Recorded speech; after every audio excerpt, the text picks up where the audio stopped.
आगे बढ़ते हैं। अब हमारे टॉपिक का तीसरा हिस्सा ये है कि अगर अम्मार रज़ी अल्लाह तआला अन्हु को शहीद करने वाले मुआविया रज़ी अल्लाह तआला अन्हु के गिरोह के लोग नहीं थे तो फिर आखिर उनको किसने शहीद किया। फिर इस हदीस अम्मार में जो बागी गिरोह का जिक्र है, इससे कौन लोग मुराद हैं। तो अगर एक जुमले में बात कही जाए तो ये है कि अम्मार रज़ी अल्लाह तआला अन्हु को शहीद करने वाले वही लोग थे जिन्होंने उस्मान बिन अफ़्फ़ान रज़ी अल्लाह तआला अन्हु को शहीद किया, क्योंकि यही लोग हकीकत में बागी गिरोह थे। और एक बागी गिरोह के अंदर जो भी सिफात पाई जाती हैं वो सारी सिफात इनके अंदर मिलेंगी आपको। मसलन ये जो गिरोह था, इन्होंने खलीफे वक्त की बैत तोड़ी, खलीफे वक्त के खिलाफ खुरूज किया, खून खराबा किया, बल्कि तीसरे खलीफा को शहीद भी कर डाला, जान से मार दिया। और इनका जो मुतालबा था वो जायज़ भी नहीं था, नाहक मुतालबा था। और ये लोग अली रज़ी अल्लाह तआला अन्हु के गिरोह में मौजूद थे। ये ऐसी हकीकत है जिसे दुनिया का कोई माइकल इनकार नहीं कर सकता। अगर इस गिरोह में ना होते ना तो सिरे से ये जंगी नहीं होती। भाई दूसरा जो गिरोह था मुआविया रज़ी अल्लाह तआला अन्हु का, उनका मुतालबा ही यही था कि कातिलीन उस्मान को हमारे हवाले करो। अगर उस गिरोह में ना होते तो ये पूरी लड़ाई ही नहीं होती। इस पूरी लड़ाई की बुनियाद ही यही है। बल्कि खुद अली रज़ी अल्लाह तआला अन्हु ने भी कभी इस बात का इनकार नहीं किया कि हमारे ग्रुप में वो लोग नहीं हैं। बल्कि खुद अम्मार रज़ी अल्लाह तआला अन्हु की रवायत भी इब्न अबी शैबा के हवाले से आपके सामने रखी जा चुकी है। वो खुद कहते थे कि हमारे गिरोह में इस्लाह पसंद लोग जो हैं वही हक पर हैं, यानी जो फसादी है ना, कातिलीन उस्मान है, वो हक पर नहीं है। तो ये गिरोह जिसने उस्मान रज़ी अल्लाह तआला अन्हु को कत्ल किया, इस गिरोह के बागी होने में कोई शक शुबा है ही नहीं। इसमें कोई कलाम कर ही नहीं सकता है कि ये बागी नहीं थे। पूरी उम्मत का इजमा है कि ये लोग बागी थे और ये लोग अली रज़ी अल्लाह के लश्कर में छुपे हुए थे। तो अल्फियतुल बागिया से मुराद यही लोग हैं और इन्हीं लोगों ने अम्मार रज़ी अल्लाह तआला अन्हु को शहीद किया। अब रहा सवाल ये कि इसके क्या दलाल हैं, तो आइए मैं आपके सामने इसकी दलाल भी पेश कर देता हूँ। इस सिलसिले में मैं आपके सामने कुल 4 तरह के दलाल पेश करता हूँ जिनसे ये साबित होता है कि अम्मार रज़ी अल्लाह तआला अन्हु को शहीद करने वाले उस्मान रज़ी अल्लाह तआला अन्हु के कातिलीन ही थे, मुआविया रज़ी अल्लाह का गिरोह नहीं था। पहली दलील इसी हदीस का, हदीस अम्मार का दूसरा तरीक़ है। दूसरी दलील हदीस अम्मार रज़ी अल्लाह तआला अन्हु का जो मज़मून है उससे ताल्लुक़ रखने वाली दूसरी रिवायात हैं। और तीसरी दलील सहाबा किराम का फ़हम है। और चौथी दलील वाक़े यानी वाक़याती जो सूरत हाल है वो, यानी हकीकत में उस वक्त ग्राउंड पे कौन गिरोह था जो बागी था जिसको हम बागी कह सकें। तो ये कुल 4 दलाल हैं। आइए एक एक करके देखते हैं।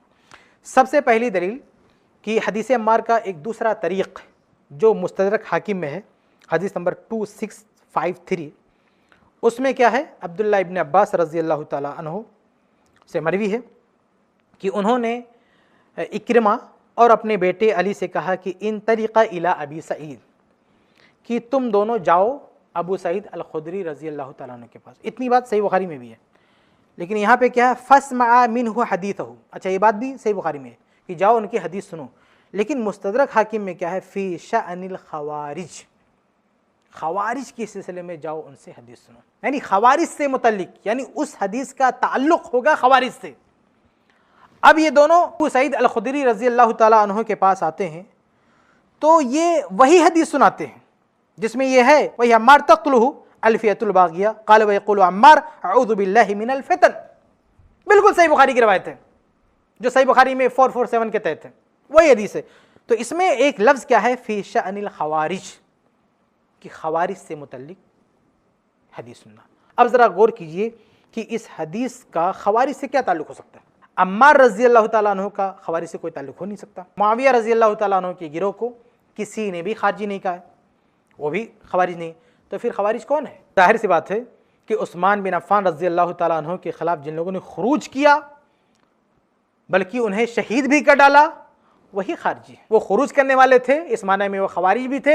इसीलिए आप असर हाजिर के भी बहुत सारे उलमा के फतावा पढ़ेंगे, उनकी तहरीर पढ़ेंगे, तो वो लोग ये भी लिखते हैं कि उस्मान रज़ी अल्लाह तआला अन्हु को फासिक फाजिर लोगों ने, खारजी लोगों ने शहीद किया। जैसे शेख रबी हफ़िज़ुल्लाह की किताब आप पढ़ेंगे जो सईद कुतुब के बारे में है, इस तरह शेख बिन बाज़ रहमतुल्लाह के बाद फतावा पढ़ेंगे, तो ये तमाम अहले इल्म लिखते हैं कि उस्मान रज़ी अल्लाह तआला अन्हु को जिन लोगों ने शहीद किया वो खारजी थे।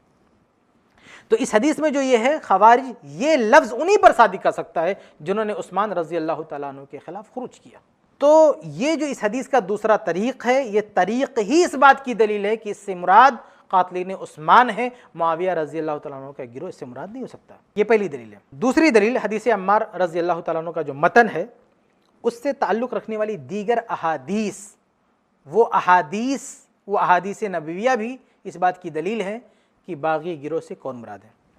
चुनांचे सबसे पहले सही बुखारी की हदीस देखें, हदीस नंबर 2704, जिसमें अल्लाह के नबी सल्लल्लाहु अलैहि वसल्लम ने ये पेशीन गोई की थी कि इन्न इब्नी हादा सईद, हसन रज़ी अल्लाह तआला अन्हु के बारे में कि मेरा ये बेटा सरदार है, वलअल्लाह युस्लिह बिही बैन फ़िअतैन अज़ीमतैन मिनल मुस्लिमीन, और अल्लाह रब्बुल आलमीन इस बच्चे के ज़रिया, इस लड़के के ज़रिया मुसलमानों के दो बड़े गिरोह में सुलह करा देगा। और हसन रज़ी अल्लाह तआला अन्हु ने हकीकत में दो गिरोह, अली रज़ी अल्लाह अन्हु का गिरोह और मुआविया रज़ी अल्लाह अन्हु का गिरोह, इन दोनों को एक कर दिया, सुलह कर ली। अगर मुआविया रज़ी अल्लाह तआला अन्हु का गिरोह बागी होता तो हसन रज़ी अल्लाह तआला अन्हु कभी भी सुलह नहीं करते। और हसन रज़ी अल्लाह तआला अन्हु ने सुलह की, और ऐसी सुलह कि खिलाफत उनको सौंप दी। आप ज़रा सोचिए, क्या ये मुमकिन है कि अहले बैत का एक अज़ीमुश्शान सितारा, अहले बैत का एक सीनियर रुकन हसन रज़ी अल्लाह तआला अन्हु, इतनी अजीम शख्सियत, बागी गिरोह को खिलाफत सौंप दे? ये हो ही नहीं सकता। तो हसन रज़ी अल्लाह तआला अन्हु का खिलाफत सौंप देना मुआविया रज़ी अल्लाह तआला अन्हु को, और इससे भी बड़ी बात यह कि अल्लाह के नबी सल्लल्लाहु अलैहि वसल्लम इस फैसले की तायीद फरमा रहे हैं। यानी मदह के सियाक में अल्लाह के नबी सल्लल्लाहु अलैहि वसल्लम ये इरशाद फरमा रहे हैं। तो हसन रज़ी अल्लाह तआला अन्हु का ये फैसला, उस पर अल्लाह के नबी सल्लल्लाहु अलैहि वसल्लम की तायीद, बल्कि हसन रज़ी अल्लाह तआला अन्हु के इस फैसले पर पूरे आलम इस्लाम का खुश हो जाना, झूम जाना, और उस साल को आमुल जमा का नाम रखना, ये साफ बताता है कि ये खिलाफत बागियों को नहीं सौंपी गई थी। मुआविया रज़ी अल्लाह अन्हु का गिरोह बागी नहीं था। अगर ये बागी होते तो हसन रज़ी अल्लाह तआला अन्हु कभी भी खिलाफत उनको नहीं सौंप सकते थे। तो ये बहुत ज़बरदस्त दलील है कि हदीस अम्मार में बागी गिरोह से मुआविया रज़ी अल्लाह तआला अन्हु का गिरोह मुराद नहीं हो सकता। आगे बढ़ते हैं, सही बुखारी की एक और हदीस देखें, हदीस नंबर 7121। अबू हुरैरा रज़ी अल्लाह अन्हु हदीस के रावी हैं, कहते हैं कि अल्लाह के रसूल सल्लल्लाहु अलैहि वसल्लम ने फरमाया, ला तक़ुमुस्साअतु हत्ता तक़ततिल फ़िअतानि अज़ीमतानि यकूनु बैनहुमा मक़तलतुन अज़ीमतुन। कहा कि क़यामत टाइम नहीं होगी यहाँ तक कि दो गिरोह लड़ जाए जिनके बीच में बड़ी लड़ाई होगी। दाअवतुहुमा वाहिदतुन, इन दोनों गिरोह की दावत एक ही होगी। जरा गौर कीजिएगा, कह रहे हैं कि दो गिरोह, दो अजीम गिरोह आपस में लड़ पड़ेगा, बड़ी लड़ाई होगी, लेकिन इन दोनों की दावत, इन दोनों की बात एक ही होगी। और हदीस अम्मार में क्या है? हदीस अम्मार में है कि यदऊहुम इलल जन्नह, कि अम्मार रज़ी अल्लाह तआला अन्हु बागी गिरोह को जन्नत की तरफ बुलाएंगे, और वयदऊनहु इलन नार, और बागी गिरोह अम्मार रज़ी अल्लाह तआला अन्हु को जहन्नम की तरफ बुलाएगा। दोनों की दावत अलग अलग है। आप बताइए कि अम्मार रज़ी अल्लाह तआला अन्हु की दावत अलग है, बागी गिरोह की दावत अलग है। अम्मार रज़ी अल्लाहु अन्हु जन्नत की तरफ बुलाने वाले हैं और बागी गिरोह जहन्नम की तरफ बुलाने वाला। और बुखारी की ये हदीस 7121, ये हदीस तो कह रही है कि अम्मार रज़ी अल्लाह तआला अन्हु की दावत और मुआविया और उनके गिरोह की दावत एक ही होगी, दावतुहुमा वाहिदा। जबकि हदीस अम्मार में क्या है कि अम्मार और बागी गिरोह दोनों की दावत अलग अलग होगी। एक जन्नत की तरफ बुलाने वाला है और दूसरा जहन्नम की तरफ बुलाने वाला। और बुखारी की हदीस कहती है कि दोनों दावत एक ही होगी। इसका वाज़ेह मतलब ये है कि मुआविया रज़ी अल्लाह तआला अन्हु का गिरोह बागी गिरोह हो ही नहीं सकता, क्योंकि बागी गिरोह का वस्फ ये बताया गया कि जहन्नम की तरफ बुलाएगा। और ये जो सही बुखारी की हदीस है, हदीस नंबर 7121, ये हदीस बता रही है कि मुआविया रज़ी अल्लाह तआला अन्हु का गिरोह भी जन्नत की तरफ बुलाने वाला। दोनों की दावत एक है। ये लड़ाई जन्नत और जहन्नम की है ही नहीं, दोनों मुसलमान हैं, दोनों मोमिन हैं। तो ये सही बुखारी की हदीस भी इस बात की दलील है कि बागी गिरोह से मुआविया रज़ी अल्लाह अन्हु का गिरोह मुराद नहीं हो सकता। आगे बढ़े, सही बुखारी की एक और हदीस है, हदीस नंबर 3606। उसमें अल्लाह के नबी सल्लल्लाहु अलैहि वसल्लम ने खवारिज की एक अलामत बताई है। वो अलामत क्या है? दुआतुन इला अबवाबि जहन्नम मन अजाबहुम इलैहा क़ज़फ़ू फ़ीहा, कि खवारिज की अलामत यह है कि वो जहन्नम की तरफ बुलाने वाले होंगे, जहन्नम के दरवाज़ों की तरफ बुलाने वाले होंगे। जो उनकी बात सुनेगा वो उसमें ले जाके फेंक देंगे उसको। गौर कीजिए, सही बुखारी की हदीस नंबर 3606, इसमें अल्लाह के नबी सल्लल्लाहु अलैहि वसल्लम खवारिज की अलामत बता रहे हैं कि ये जहन्नम की तरफ बुलाने वाले होंगे। अब हदीस अम्मार देख लीजिए, हदीस अम्मार में भी यही है कि अम्मार रज़ियल्लाहु ताला अन्हु उनको जन्नत की तरफ बुलाएंगे, लेकिन वो जहन्नम की तरफ बुलाने वाले होंगे। पता चला कि अल्फियतुल बागिया, इसके अंदर खवारिज की अलामत पाई जाती है, इसलिए अल्फियतुल बागिया से मुराद खवारिज हो सकते हैं, सहाबा नहीं हो सकते। वो खवारिज जिन्होंने उस्मान रज़ियल्लाहु ताला अन्हु के खिलाफ खुरूज किया, हत्ता कि उनको शहीद किया, और बाद में इन लोगों ने खुद अली रज़ियल्लाहु ताला अन्हु के खिलाफ भी खुरूज किया, खवारिज बने। तो ये कातिलीन उस्मान असल में यही जहन्नम की तरफ बुलाने वाले। और मुस्लिम अहमद की रवायत, जिसे अभी थोड़ी देर पहले मैंने आपके सामने पेश किया, हदीस नंबर 24566, जिसमें अल्लाह के नबी सल्लल्लाहु अलैहि वसल्लम ने उस्मान रज़ियल्लाहु ताला अन्हु से मुतल्लिक पेशीन गोई की कि आपको अल्लाह ताला खिलाफत की कमीज़ पहनाएगा। फ़इन अरादकल मुनाफ़िक़ून अला ख़लइही फ़ला तख़लऊ हत्ता तलक़ानी, और मुनाफ़िक़ीन अगर ये कमीज़ उतारना चाहें, ये मुनाफ़िक़ीन कौन होते हैं? ये जहन्नम की तरफ बुलाने वाले, ये जहन्नमी और जहन्नम की तरफ बुलाने वाले। तो अल्फियतुल बागिया का जो वस्फ़ बताया गया है जहन्नम में बुलाने वाले, ये वस्फ़ सादिक़ आता है कातिलीन उस्मान पर, क्योंकि वो खवारिज, वो मुनाफ़िक़ीन, वो जहन्नम की तरफ बुलाने वाले, जबकि मुआविया रज़ियल्लाहु ताला अन्हु का गिरोह जहन्नम की तरफ बुलाने वाला नहीं, और ना वो जहन्नमी। बल्कि सही बुखारी की एक हदीस है जिसकी रूह से अमीर मुआविया रज़ियल्लाहु ताला अन्हु जन्नती हैं। समुद्री गज़वे की जो रवायत है सही बुखारी में, उसकी रूह से अमीर मुआविया तो जन्नती हैं। एक जन्नती आदमी जहन्नम की तरफ कैसे बुला सकता है? ये जहन्नमी कातिलीन उस्मान, ये दोज़खी हैं, ये नारी हैं, और यही नारी की तरफ जहन्नम की तरफ बुलाने वाले हो सकते हैं। तो ये जो वस्फ़ है हदीस अम्मार में, वो मैच करता है खवारिज के वस्फ़ से। इससे भी पता चला कि सहाबा मुराद नहीं हो सकते हैं अल्फियतुल बागिया से। तो ये दूसरी दलील थी कि हदीस अम्मार का जो मज़मून है उससे ताल्लुक़ रखने वाली जो दीगर अहादीस हमको सही बुखारी वगैरह में मिलती हैं, वो भी बतलाती हैं कि अल्फियतुल बागिया से मुराद सहाबा नहीं हो सकते, खवारिज हैं, कातिलीन उस्मान है। आगे बढ़ते हैं, तीसरी दलील सहाबे कराम के अक़वाल। अम्मार रज़ियल्लाहु ताला अन्हु की शहादत को दलील बनाती हुई किसी ने मुआविया रज़ियल्लाहु ताला अन्हु के गिरोह को बागी नहीं कहा। अगर इस हदीस का यही मतलब होता कि मुआविया रज़ियल्लाहु अन्हु का गिरोह बागी है, तो अम्मार रज़ियल्लाहु अन्हु की शहादत के बाद तो पूरा नक्शा बदल जाना चाहिए, तमाम के तमाम लोगों को अमीर मुआविया के खिलाफ हो जाना चाहिए, लेकिन ऐसा कुछ नहीं हुआ। दूसरी बात कि खुद अली रज़ियल्लाहु ताला अन्हु का मौक़िफ़ देखें। तारीख़ दमिश्क की एक रवायत है, जिल्द नंबर 1 सफ़ा नंबर 343। सालिम बिन उबैद कहते हैं कि जंग सिफ़ीन में जब लड़ाई ख़त्म हो गई, याद रहे लड़ाई ख़त्म हो गई, अम्मार रज़ियल्लाहु ताला अन्हु शहीद हो चुके हैं, तो ये अली रज़ियल्लाहु के साथ जाते हैं ज़ख्मियों को देखने के लिए। तो चलते चलते जो मुआविया रज़ियल्लाहु ताला अन्हु का इलाका था, उनके जो ज़ख्मी जहाँ थे वहाँ भी पहुँच जाते हैं। तो ये कहते हैं फ़क़ुल्तु लहू या अमीरुल मोमिनीन, मैंने कहा ए अमीरुल मोमिनीन इन्ना फ़ी अस्हाबी मुआविया, हम तो मुआविया रज़ियल्लाहु अन्हु के साथियों के बीच में आ गए हैं। फ़क़ाल अली, तो अली रज़ियल्लाहु ताला अन्हु ने कहा इन्नमल हिसाबु अलैया व अला मुआविया, कि जितने लोग कत्ल हुए हैं इसका हिसाब मुझ पर और मुआविया रज़ियल्लाहु ताला अन्हु पर होगा। जरा सोचिए क्या कह रहे हैं, यानी अम्मार रज़ियल्लाहु ताला अन्हु के शहीद होने के बावजूद भी कह रहे हैं कि ये जितने लोग कत्ल हुए हैं इसकी जिम्मेदारी मुआविया के सर और मेरे सर, अल्लाह ताला इन हम दोनों से हिसाब लेगा।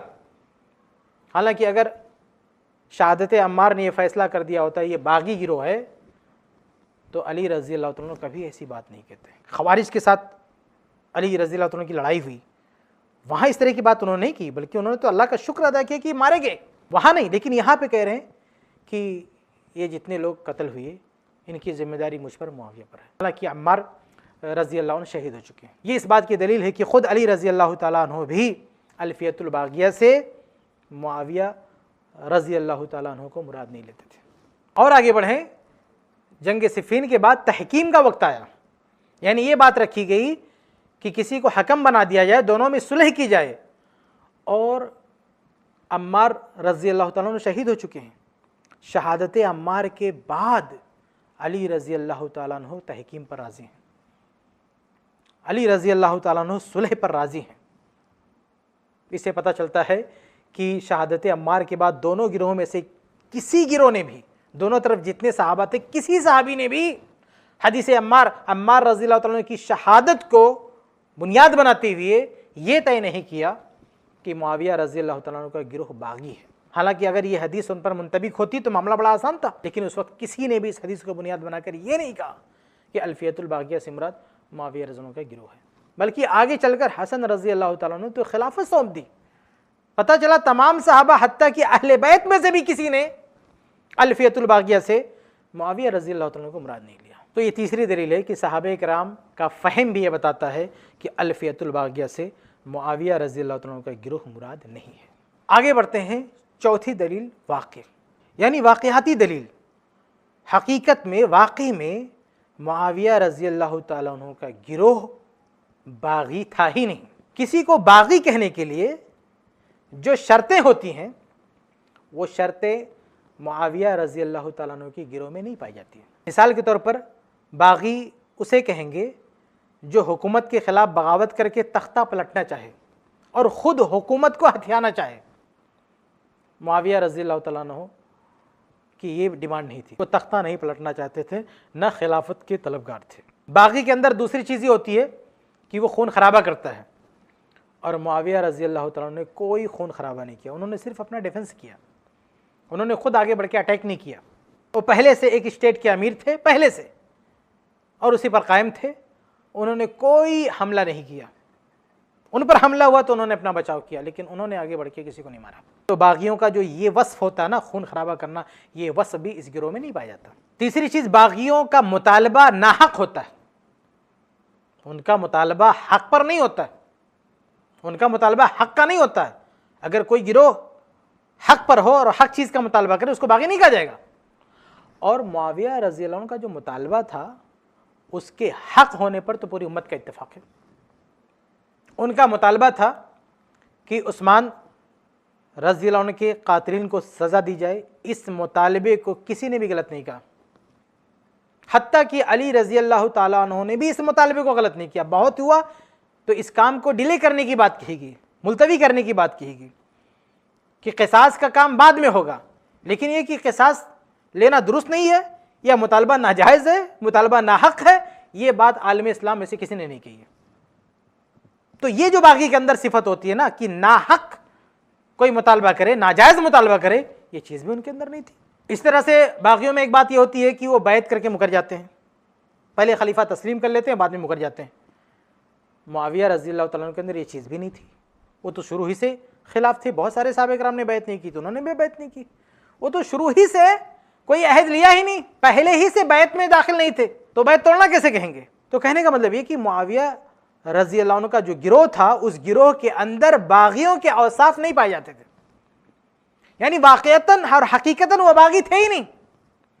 जब वो बागी थे ही नहीं तो अल्फियतुल बागिया के अल्फाज कैसे चिस्पा कर सकते हैं आप उन पे। उस वक्त अगर कोई बागी थे तो कातिलीन उस्मान, ये वो लोग थे जो तख्ता पलटना चाहते थे, ये वो लोग थे जिन्होंने खून खराबा किया, ये वो लोग थे जो नाहक मुतालबा लेकर खड़े हुए, ये वो लोग थे जो पहले खलीफा मान चुके थे, बाद में उन्होंने बैत तोड़ दी। तो हकीकत में उस वक्त अगर बागियों के औसाफ किसी गिरोह में पाए जाते थे तो कातिलीन उस्मान का गिरोह था, मुआविया रज़ी अल्लाह अन्हु का गिरोह नहीं था। तो हकीकतन आप देखें उस वक्त कातिलीन उस्मान के अलावा दूसरा गिरोह था ही नहीं बागियों का। जब अम्मार रज़ी अल्लाह तआला अन्हु की शहादत हुई है, उस शहादत के वक्त उस धरती पर बागी गिरोह कातिलीन उस्मान के अलावा दूसरा था ही नहीं, उसका कोई वजूद ही नहीं था। जब दूसरा कोई गिरोह था ही नहीं, फिर कातिलीन उस्मान के अलावा अल्फियतुल बागिया से मुराद दूसरा कैसे हो सकता है। तो ये कुल 4 दलीलें मैंने आपके सामने रखी कि अल्फियतुल बागिया से मुराद मुआविया रज़ी अल्लाह अन्हु का गिरोह नहीं है, बल्कि इससे मुराद कातिलीन उस्मान है। पहली दलील हदीस अम्मार का दूसरा तरीक़ जो मुस्तदरक हाकिम है, जिसमें खवारिज का लफ्ज़ है। दूसरी दलील हदीस अम्मार का जो मजमून है उससे ताल्लुक़ रखने वाली दीगर अहादीस जो सही बुखारी की अहादीस हैं, वो दीगर अहादीस भी बताती हैं कि इससे मुराद मुआविया रज़ी अल्लाह अन्हु का गिरोह नहीं है, बल्कि कातिलीन उस्मान है। तीसरी दलील सहाबे किराम का फ़हम कि उस वक्त सहाबे किराम की जो जमात थी उनमें से किसी एक ने भी मुआविया रज़ी अल्लाह अन्हु के गिरोह को अल्फियतुल बागिया नहीं कहा।